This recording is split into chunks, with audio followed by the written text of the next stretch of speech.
Iniciaremos o primeiro painel do dia com o tema Sorria, você está sendo atacado. A aceitação de que as organizações serão invadidas em algum momento contribui para a fragilidade das estratégias de defesa? E vamos receber a Graça Sermude, por gentileza. Vamos aplaudi-la, obrigado. A Graça é jornalista e diretora editorial da Conteúdo e vai conduzir o debate.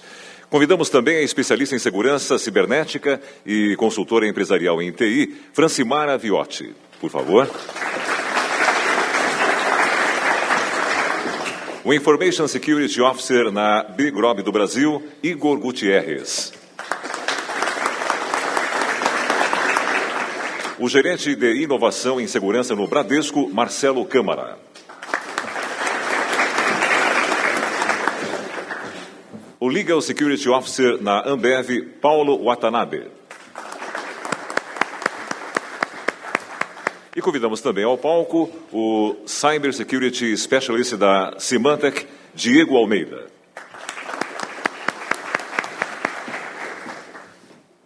Graça, seus comentários iniciais, seu bom dia, bem-vinda. Obrigada.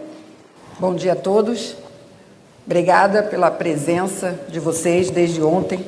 Estamos mantendo aqui um público cativo, fiel, me acompanhando aqui presencialmente, mas não posso também deixar de agradecer ao público que agora em todo o Brasil está me acompanhando também na TV Decision pela internet. Tivemos a caravana, como eu estou chamando, Security Leaders, que rodou o país. Você esteve comigo em várias capitais, me acompanhou e alguns de vocês estão, inclusive, hoje, nesse momento, me acompanhando pela internet. Talvez a gente consiga alguma conexão, quem sabe a gente consegue colocar aqui no nosso painel também um executivo que estará remoto nos acompanhando.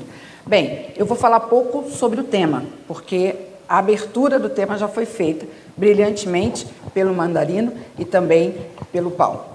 Então, nós temos aí um cenário rico para fazer o debate, só com um desafio, infelizmente vai ser o tempo, porque eu acho que a gente realmente tem um time aqui fantástico para a gente fazer esse debate. Mas, ao longo do dia, todos os assuntos são correlatos e a gente vai conseguindo, na verdade, mais um dia rico de conteúdo.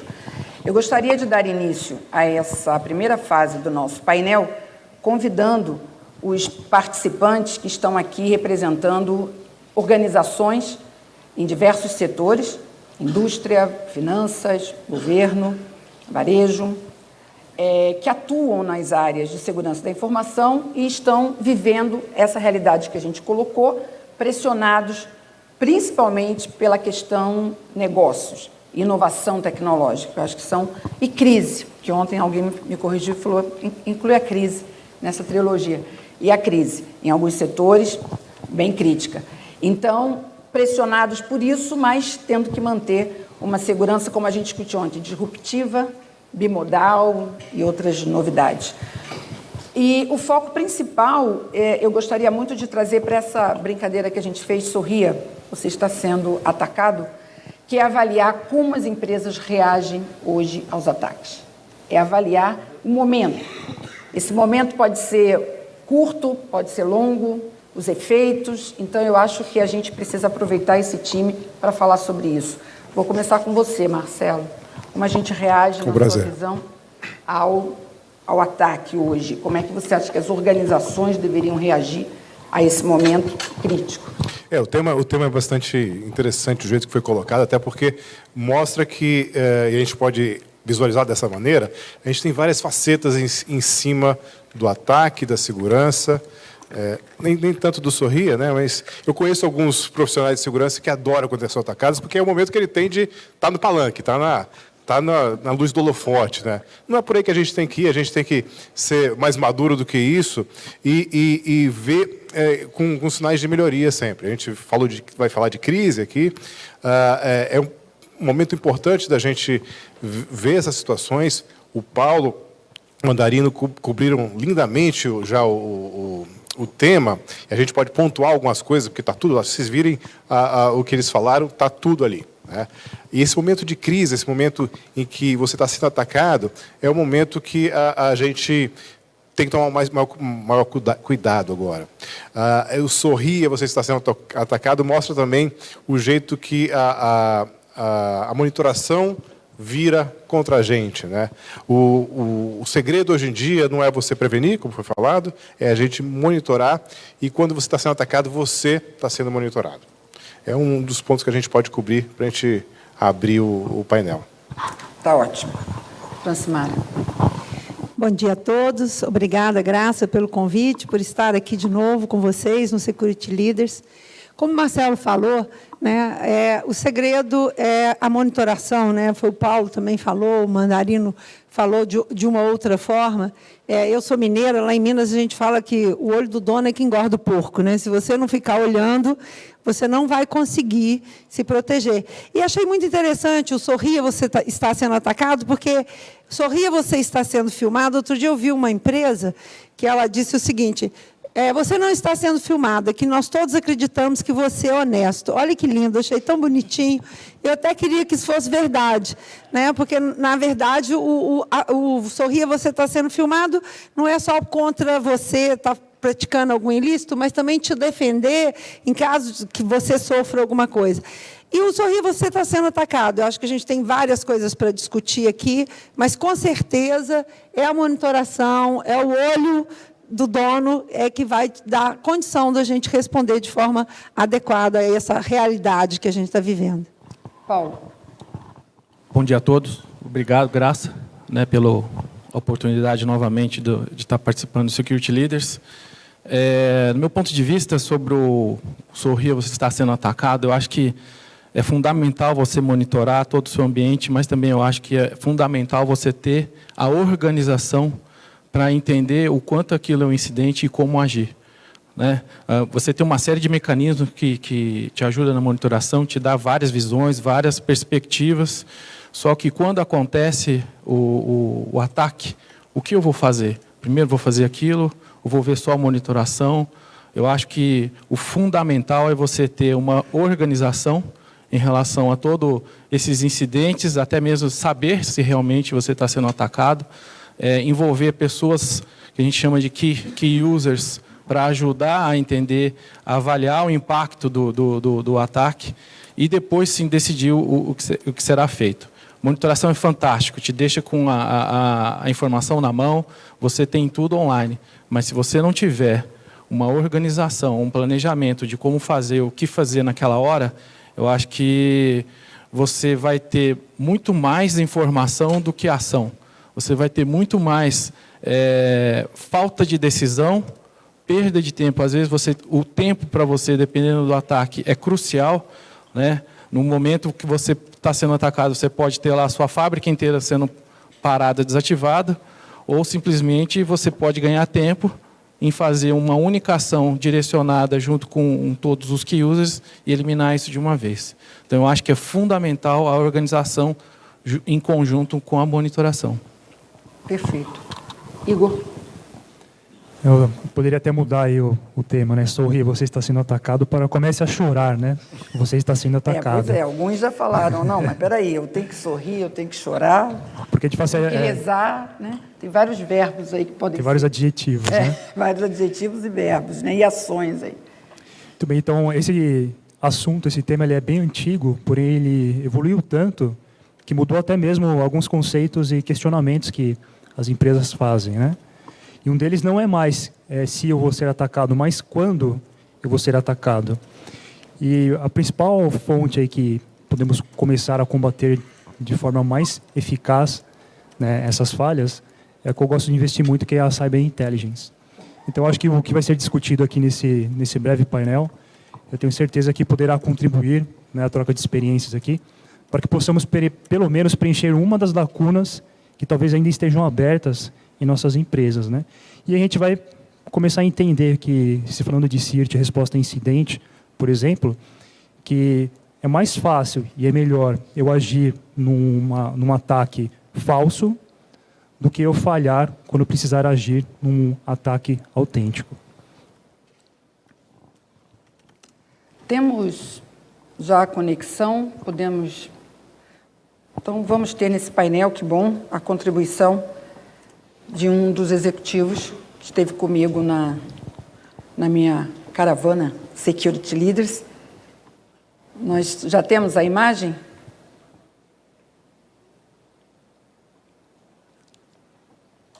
Temos? Então, podemos colocar. Nós vamos contar com a participação do Roberto Arteiro, de Pernambuco. Ele é especialista em governança de TI do Ministério Público de Pernambuco. E está com a gente, por enquanto, pequenininho. Vamos ver se a gente consegue expandir a imagem. Arteiro, você está me ouvindo? Não? Graça. Opa! Nós estamos vendo você aqui numa foto aqui estática, pequenininho, mas se o som está bom, o áudio seu aqui está ótimo. Bem-vindo ao Security Leaders mais uma vez. Você esteve aí comigo em Pernambuco, foi uma discussão bastante interessante. Nesse painel, nós estamos discutindo, Arteiro, exatamente como as empresas devem reagir, na opinião de vocês, quando, no momento em que elas estão sendo atacadas, quando elas detectam isso, né? E eu queria muito ter a sua contribuição também, pela sua visão de governança, pela sua atuação no Ministério Público e se você puder contribuir um pouco também com a sua visão nessa abertura, nessa primeira rodada do painel.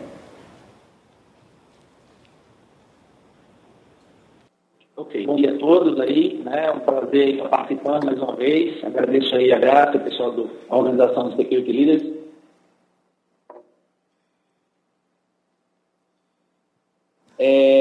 Eu do convite dos colegas eu acho que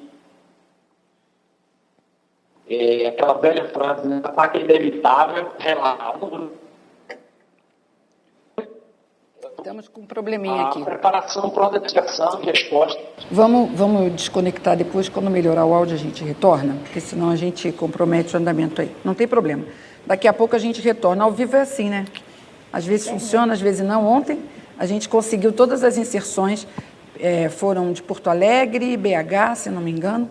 Acho que Brasília a gente tentou, não conseguiu. Pernambuco está um pouquinho longe, mas daqui a pouco o Roberto Arteiro volta. Ele é muito bom, especialista em governança, tem trabalhado muito nessa visão da governança, da gestão de risco, junto com a segurança da informação. Então, acho que é um trabalho, é bom essa integração e a gente poder trazer esses líderes que estão espalhados pelo país aqui no nosso debate.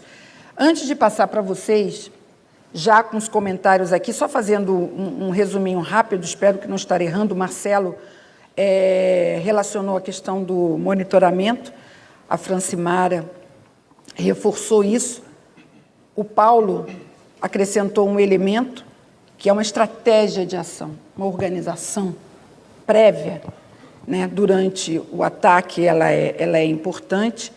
E o Igor destacou a questão da cyber intelligence, que é uma questão também que a gente vem tratando bastante. E eu vou trazer mais duas considerações que foram feitas ontem pelo André Salgado, CSO do Citibank, que esteve aqui comigo, que deixou o seguinte recado para esse painel, estava num outro painel ontem de ataques: não dá para decidir o que fazer durante o ataque. Simples assim, essa é a mensagem. Não dá para decidir o que fazer durante, né? Tem que se decidir ou antes ou depois. E o Aldier Prado, que é o CSO da Nova.com, também esteve aqui, inclusive nessa cadeira onde está a Francimara, e fez uma colocação que eu acho importante trazer para esse painel. Ele destacou o seguinte: durante um ataque, a pergunta-chave não é o que, nem como, nem quando, mas quanto.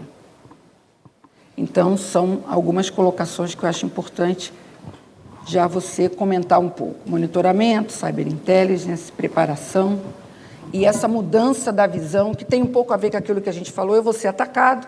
Então, não adianta ficar me perguntando quando, nem como, nem o quê, mas o quanto eu vou perder, e aí ter uma relação, né, de risco avaliada, organizado, para, durante o ataque, já ter essa estratégia mais ou menos elaborada. O que você acha? Com certeza. Bom dia, pessoal.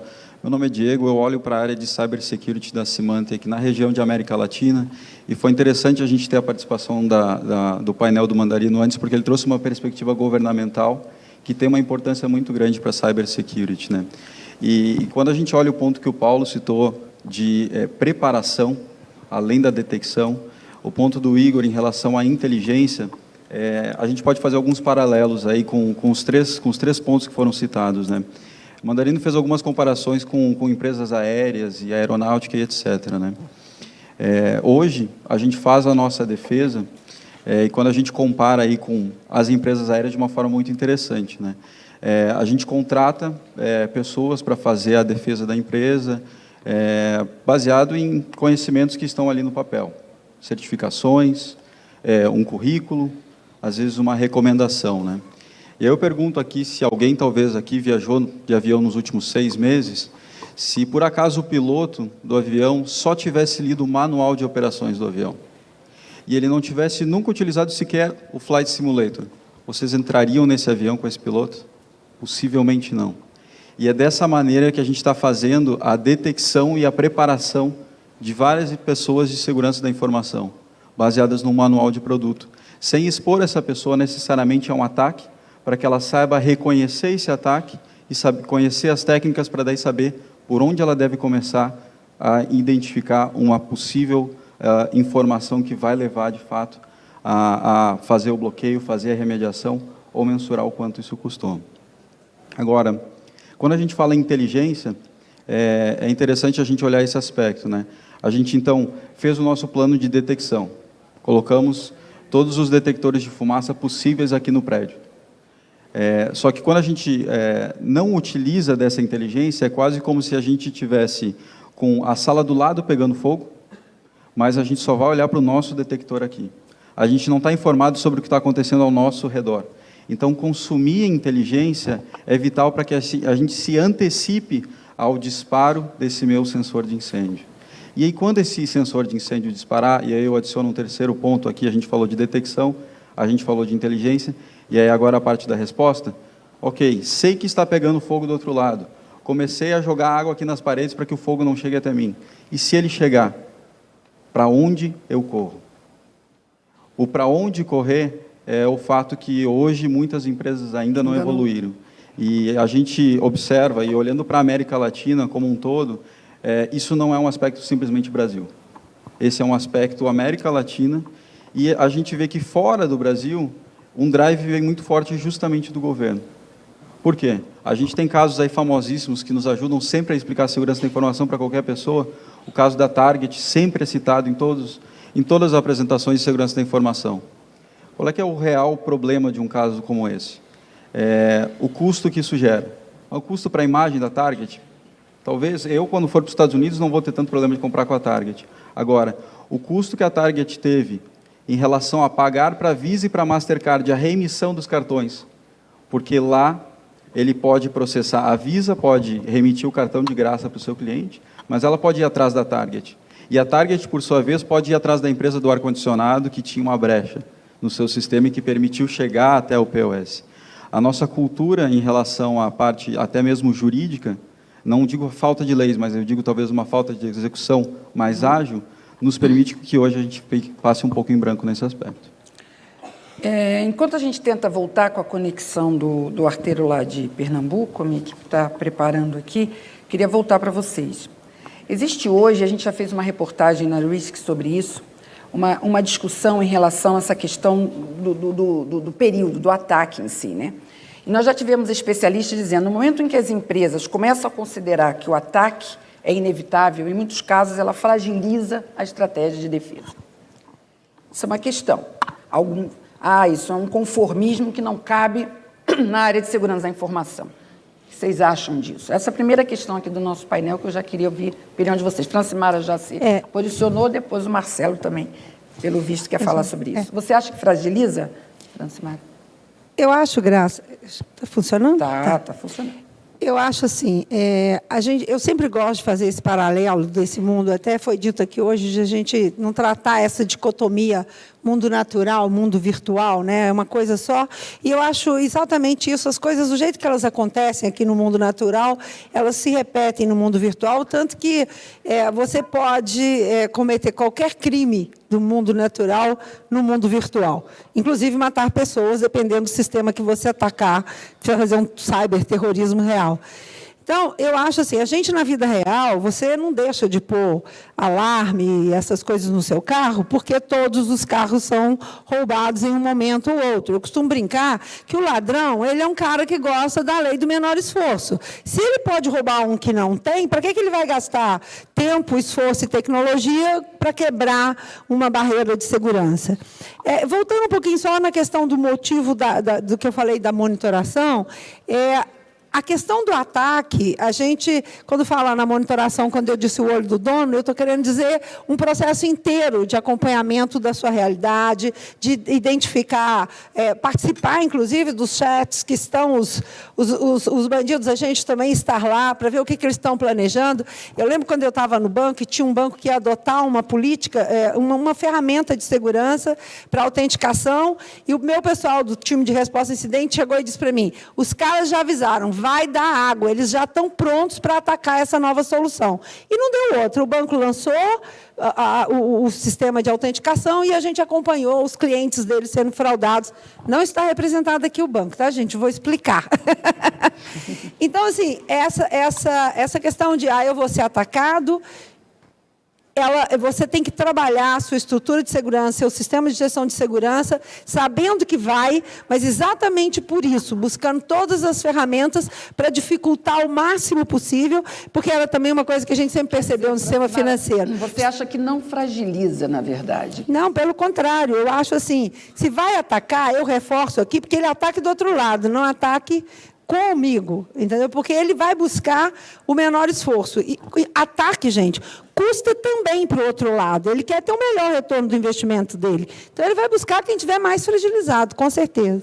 Só para ampliar um pouquinho essa discussão, Marcelo, quer dizer, pela visão da Francimara, não fragiliza, mas hoje, e aí também em função do que a gente ouve, do que a gente reporta nas nossas publicações, as empresas e muitos executivos de segurança falam sobre a questão do investimento, de você priorizar o investimento. Então, muitas vezes, você tem que investir no antes, no durante e no depois. E aí você fica no impasse. Bom, se eu tenho que investir em todas essas três frentes, mas eu tenho um recurso relativamente limitado, eu tenho que priorizar. Então, se eu vou ser atacado mesmo, acho que é melhor eu investir mais no durante e no depois. É só para estressar um pouquinho. E talvez daí venha essa discussão da fragilidade que está se percebendo em alguns modelos de prevenção, do antes, né? Legal, dá para a gente fazer uns paralelos aí, meio que alinhavar tudo.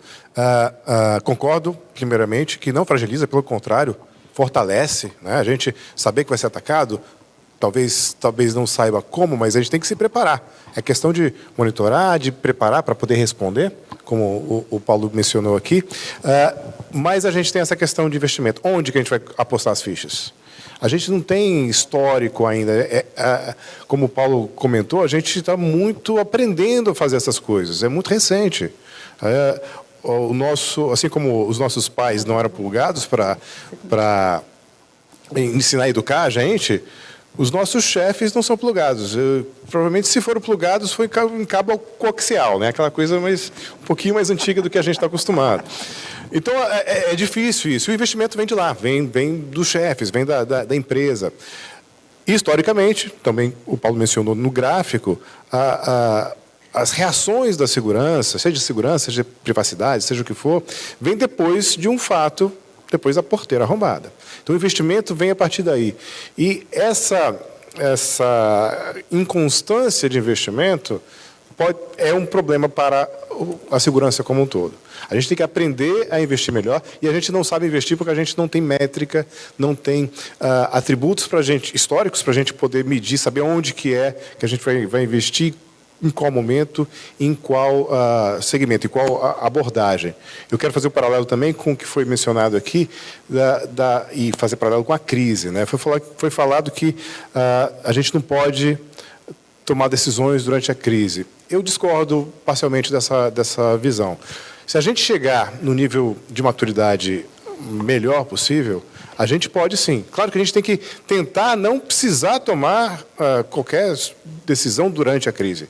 Se a gente conseguir fazer isso, é porque a gente conseguiu saber qualquer tipo de ataque. A gente sabe prever qualquer tipo de ataque, qualquer tipo de revés. E isso seria um pouco de soberba da nossa parte, saber, eu sei exatamente como vão me atacar na semana que vem. Não é verdade. Quem foi atacado pelo Stuxnet, não sabia disso. O Carbanac não sabia. A gente pode citar vários. Se soubesse, não teria sido atacado. Então, a gente tem que abaixar um pouco a bola, porque na prática tem sim momentos de tomar decisão durante a crise. E para fazer isso, a gente precisa de pessoal bem treinado, pessoal preparado para identificar a monitoração e saber tomar as primeiras medidas. E não é qualquer um, é um tipo de profissional diferente do profissional que está lá no dia a dia, protegendo o perímetro, indicando o que a gente vai fazer, botando firewall. Não, no momento da crise, a coisa está pegando fogo, tem um profissional específico para isso. É uma pessoa que consegue primeiro ter calma e depois assimilar todos os dados para chegar numa solução adequada. Temos imagem do arteiro, Roberto. Então vamos tentar a conexão com ele novamente. Opa, você agora está maior aqui na minha tela, né? Arteiro, você está me ouvindo? Estou ouvindo sim, tudo bem? Tudo bom? Vamos tentar, até porque você está aí, está acompanhando, né? Então acho importante a gente fazer mais essa tentativa. Vamos ver se a gente consegue ter a sua opinião aí sobre esse debate, onde a gente está avaliando as reações que as empresas devem ter durante um ataque cibernético. O que você pode acrescentar para a gente? Eu concordo, acho que os colegas que colocaram aí durante a palestra, acho que muito bem colocado, né? Eu acho que a métrica principal, né, que o colega estava falando, acho que é risco, tem que ser capaz de avaliar risco, tem que ser capaz de medir risco e, em função do risco, priorizar as ações. Eu acho que a priorização, do ponto de vista de governança, ela está em cima de uma métrica objetiva, uma métrica de risco. Agora, com certeza, o ataque é inevitável, né? E precisamos sim se preparar para detecção, notificação e resposta. Acho que essa tríplice ação, né, encadeamento de ações, é fundamental dentro de qualquer estrutura bem governada dentro de uma organização hoje, que seja pública ou privada. Ok, Arteiro, a gente está um pouquinho... eu vou te sugerir que, se você tiver mais colocações, que nessa câmera aqui está melhor para me acompanhar, se você tiver mais colocações, você pode também, a gente está com um sistema aí de transmissão, você pode fazer também algumas considerações aqui pelo nosso sistema e eu consigo trazê-las aqui para o debate também. Voltando aqui para vocês, eu queria avaliar um pouquinho essa questão de investimento quando a gente está considerando ações a serem tomadas durante o ataque, né? Claro que não é durante o ataque que você vai pensar se devia ter investido mais ou menos. É óbvio que isso é uma lição que você tem que fazer antes. Mas essa questão de aonde priorizar o investimento, no antes, no durante ou no depois, é constantemente trazida nos painéis de debate que eu promovo com CSOs de diversos setores e empresas também. E vamos pensar aí que nós estamos com um público, tanto aqui quanto pela internet, de grandes, de pequenas e de médias empresas, né? Então, a questão do investimento, de como você prioriza isso, levando em consideração a reação que você tem que ter no ataque, eu acho que é um fator preponderante. Vocês trabalham nessa linha de estar acompanhando as empresas, os perfis e como que essas empresas vão direcionar esses investimentos. O que você teria para dizer hoje para uma empresa que está fazendo exatamente essa pergunta sobre a priorização de investimento? Seria bom que ela investisse em tudo? Não, eu vou tentar manter aqui uma isonomia em relação ao interesse comercial e vou tentar responder por isso que eu estou fazendo essa de uma forma mais teórica. Aliás, eu adoraria ter a resposta para essa pergunta, porque é a pergunta do milhão essa, né? Onde que você coloca, quem tiver, onde que você prioriza? Tiver, a gente pode depois no final do 200 bilhões, né? É uma pergunta, tudo isso, mas... É uma pergunta realmente bastante complexa. Eu, com certeza, não tenho a resposta definitiva e simplificada para essa pergunta. O que eu posso tentar agregar, eu costumo fazer uma analogia, às vezes, quando estou conversando com a equipe interna, até para tentar colocá-los no clima, né, do contexto que estamos lidando. Se vocês forem, todo mundo aqui já deve ter ido a um bom restaurante, a uma alta gastronomia, em época de Masterchef, isso é extremamente comum. Se você perguntar ao chefe de cozinha quando ele idealizou o prato, com certeza ele não vai te dizer que foi naquela hora. Né? Ele estudou muito, ele se preparou muito, ele testou várias vezes, ele experimentou vários tipos de variações, até ele fechar aquela receita, aquele modelo, aquele prato que vai ao cardápio e vai à tua mesa. Isso é o que eu considero como o antes. Né? Então, o investimento no antes, não há que se ter a pergunta do preciso ou não preciso. Ele não é uma opção, ele é uma obrigação. Num sistema conectado, interconectado, saber quem chega à minha porta é minha obrigação. É como a gente discutir se as casas precisam ter paredes e portões. Se a gente voltar no tempo lá atrás, na casa dos meus avós, eu cresci numa casa de muro baixo, sem portão. Os tempos mudaram, hoje essa casa não é mais possível. Segurança da informação é igual. Enquanto a gente está aqui discutindo, eu preciso ou não preciso pensar em investir na prevenção, a chance de eu ter sido mais uma vítima é grande. Né? Então, esse estágio já não se discute mais. O que eu acho que a gente tem que priorizar agora, e os nossos últimos anos nos trouxeram até esse momento de hoje, onde a gente tem a capacidade de falar bem da prevenção. Todos os executivos que aqui estão, com certeza, têm um excelente plano de segurança da informação para esse aspecto. Sabem muito bem o que está acontecendo e o que eles evitam no dia a dia de ameaças. O segredo talvez esteja, voltando à analogia do chefe, quando falta um ingrediente naquele prato, ou quando o processo de cozimento da carne, ou quando algum aspecto específico daquela engenharia daquele momento acontece de não ser exatamente como ele pensou, é onde ele faz a diferença e, por isso, ele é um chefe de cozinha consagrado. É no calor do momento que a gente vai não tomar decisões, mas reagir de uma forma mais efetiva a problemas e situações que não são expostas. E, para isso, só tem uma forma de respondermos a essa questão: conhecimento. Nós precisamos, como o Marcelo bem colocou, grande parte dos gestores e dos executivos de segurança da informação estão também aprendendo nesse cenário. Né? Eram profissionais da saudosa área de TI, né, dos CPDs, dos tempos jurássicos, e eles foram migrando e hoje estão numa cadeira de segurança da informação. Cada dia que ele abre o caderno de tecnologia e olha o primeiro parágrafo, tem um ataque novo que ele não conhecia, tem um impacto novo que ele não previa. Conhecimento é a forma de preparar esses times para que, no calor do momento, a gente possa não só mitigar, que é a primeira instância, como o Diego bem colocou, está pegando fogo. Antes de pegar fogo, como é que eu salvo o que está aqui? Né? Depois disso, rever o que estava, onde eu posso melhorar e me preparar para isso não me atacar novamente. Acho que o investimento tem que estar nessa linha. Ok, obrigada. Uma pergunta aqui da plateia virtual ou presencial. Birajara, você está aqui ou tá? Ontem você estava aqui comigo presencial, hoje você está pela internet, é isso? É, ótimo, que bom. Ah, não, você está aqui, mas mandou a pergunta. Melhor ainda. Vamos lá. A pergunta do Birajara eu gostaria de direcionar para o Paulo e para o Igor. Minha pergunta é: hoje em dia invisto muito em segurança, mas não está ainda adiantando muito. Pois observamos que grande parte desses ataques partem de pessoas dentro da própria organização. O que fazer, então, sendo que o inimigo, cada vez mais, ou cada dia, está dentro de casa? Por favor. Isso aí daria um outro fórum, só para falar dessa parte, né? Mas falando o inimigo está dentro de casa é ótimo, acho que a gente não usou essa frase aqui, mas eu gostei dela.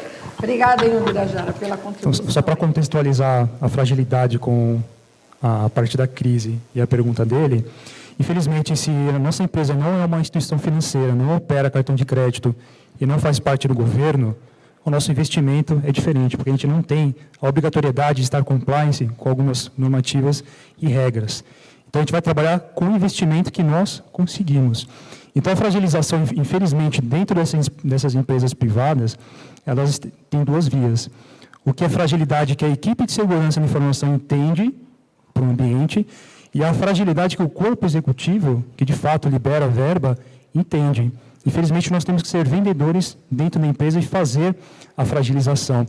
Não temos como nós fragilizarmos e angariarmos investimento durante o acontecimento de um incidente. Ou o investimento é feito posteriormente, para que se evite da melhor maneira um incidente, ou depois, porque baseado em fatos nós vamos conseguir fragilizar o corpo executivo. Agora, quando nós conseguimos já a fragilização, temos já supostamente todos os processos para o ambiente de identificação e detecção, A parte interna ela continua sendo algo que nós não conseguimos aplicar patch ou reprogramar, que é o fator humano, né?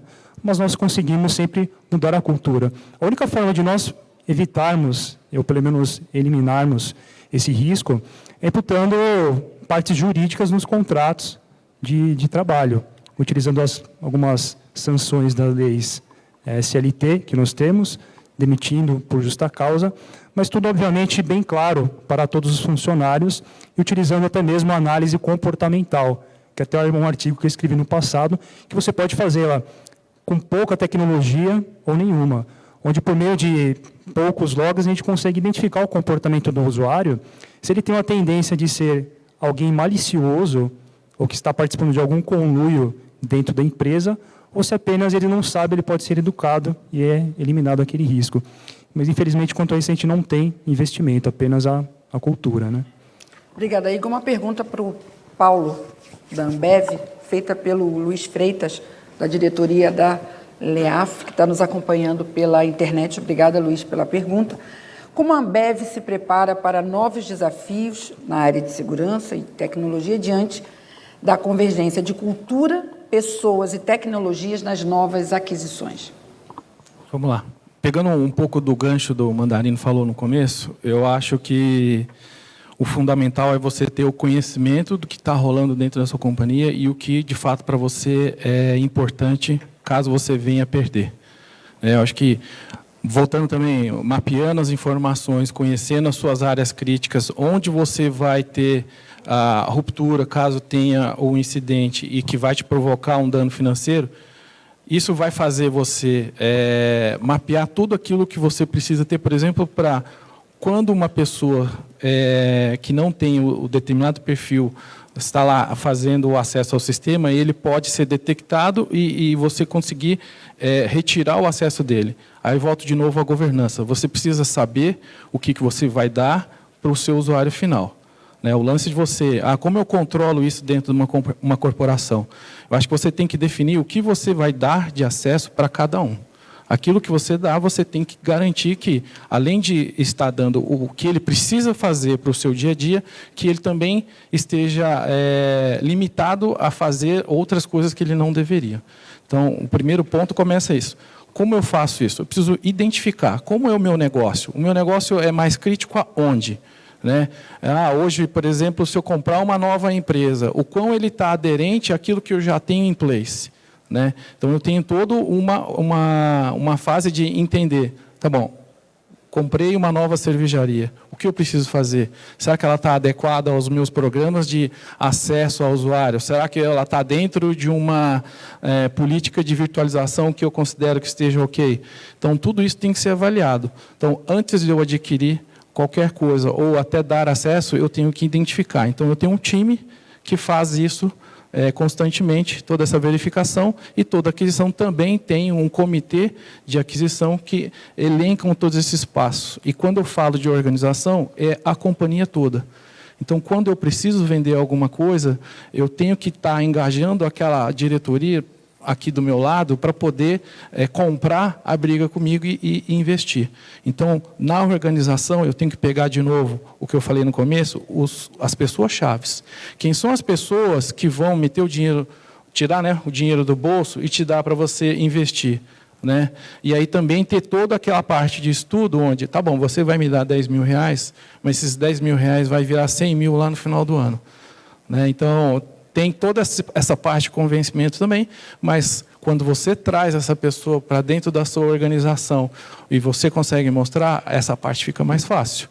Não é que vai ficar, vamos investir, tomar grana aí. Não, vai ficar mais fácil você convencer do que aquilo que você está falando é verdade.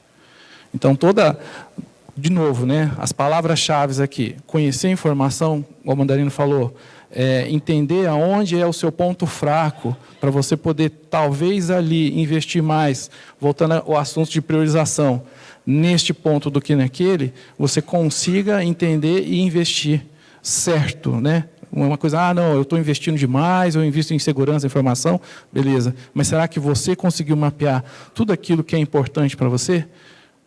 Hoje a gente tem solução para tudo, para tudo. Agora, a decisão é sua de priorizar onde você quer. baseado no seu conhecimento, baseado nos seus pontos frágeis, baseado na determinação da companhia e da diretoria. Então, reunindo todos esses itens, eu acho que fica mais fácil você continuar a caminhar aí. Ok, Paulo, obrigada. Bem, infelizmente, estou sendo comunicada aqui pela equipe que a gente terminou esse painel, mas essa discussão com certeza não. Vocês estão convidados, convite especial meu, passarem um dia aqui comigo, e vocês que nos acompanham pela internet, não deixem de acompanhar hoje, durante todo o dia, o Security Leaders. Mandem perguntas, se comuniquem comigo pelas mídias sociais, como vocês fizeram ontem, escolham a maneira de estar conosco, mas participem. Muito obrigada pela audiência, obrigada pela presença de vocês também, continuem aqui conosco, e vamos então dar uma salva de palmas para os participantes desse nosso painel de hoje.